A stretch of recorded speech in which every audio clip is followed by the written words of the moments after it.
Hello friends,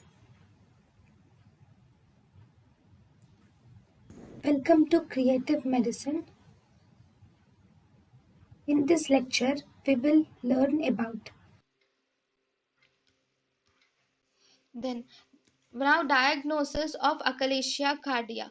So in the achalasia cardia there is failure of relaxation of the lower esophageal sphincter. So first if you do a barium swallow it can be done in the achalasia cardia, and this barium swallow will look as because if you see, because of the failure of relaxation of the lower esophageal sphincter, there is dilatation of esophagus will occur, and as a result in the barium swallow we see that the esophagus is dilated along with distal narrowing is seen. There is dilated esophagus with distal narrowing. So if you see the contrast, if barium swallow, you will see something like this. Barium swallow, there is filling of the contrast is present in the esophagus and also in the stomach.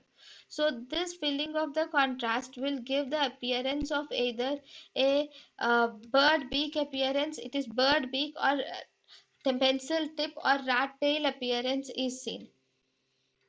And you also see that there is sphincter spasm is seen, and there is also delayed emptying is also seen. Obviously because of tonic contraction there is delayed emptying is also seen, and there is lack of peristaltic waves are also seen with failure of lower esophageal sphincter relaxation.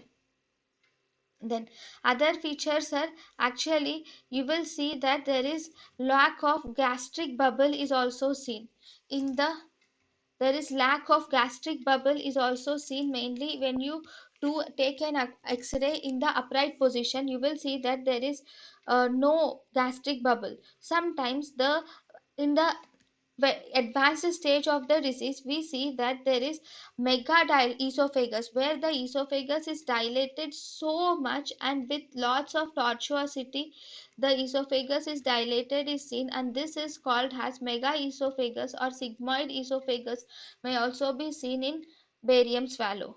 Then, but what is the gold standard test? Barium swallow will help us to identify that there is achalasia cardia, but it is not the gold standard test. Gold standard test for achalasia cardia is actually manometry is the gold standard test for achalasia cardia. So, what do you see in the manometry? In the manometry, actually, there is absence of peristalsis is seen with poor lower esophageal sphincter relaxation. Absence of peristalsis and poor lower esophageal sphincter relaxation is the main thing. And one more thing, there can be elevated lower esophageal sphincter will also be, sphincter pressure is also elevated in manometry. Then other findings are, there is elevated intraesophageal pressure is also seen, mainly because of the tonic contraction, mainly because of the tonic contraction of the lower esophageal sphincter. The lower esophageal sphincter pressure is also increased, even the pressure inside the esophagus is also increased. Along with that, there is simultaneous mirrored contractions will also be seen. There is contractions are seen with no evidence of peristalsis, that is the body, the esophagus is trying to contract, but in reality we see no peristalsis. And low amplitude waveforms are also seen. These low amplitude waveforms are an indication for the lack of muscular tone. So because of there is lack of muscular tone, we also see low amplitude waveforms are also seen in manometry in achalasia cardia. Then you can do a melacholil test.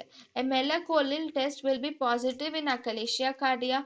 Similarly, the other tests like cholecystokinin test is also positive in achalasia cardia, but these are not diagnostic.